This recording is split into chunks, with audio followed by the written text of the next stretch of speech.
High Shubhra, বলো কেমন লাগলো আজকে এই লুকটা করে, ফুল রেডি করে।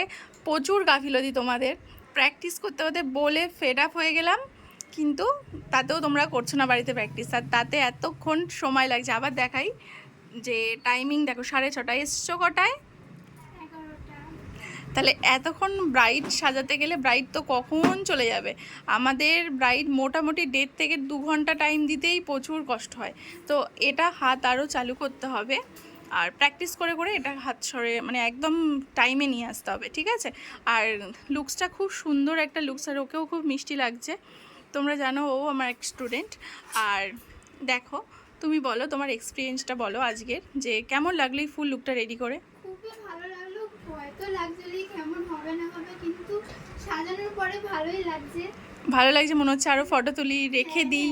তো এগুলো বাড়িতে আরও আরও আগে থাকতে যদি তোমরা করতে রেগুলার প্র্যাকটিস, আরও সুন্দর কাজ করতে পারতে। আশা করি এখনও 2 দিন টাইম আছে, তোমরা আরও সুন্দর করে পরের কাজটা আমার কাছে প্রেজেন্ট করবে, তাই তো? একদম বাড়িতে প্র্যাকটিস করো। আর দেখো কত সুন্দর একটা আই মেকআপ করেছে, আর ওর কলকা হাত খুব সুন্দর।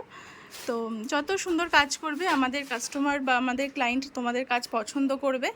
তো হ্যাপি কাজটা করে আজকে।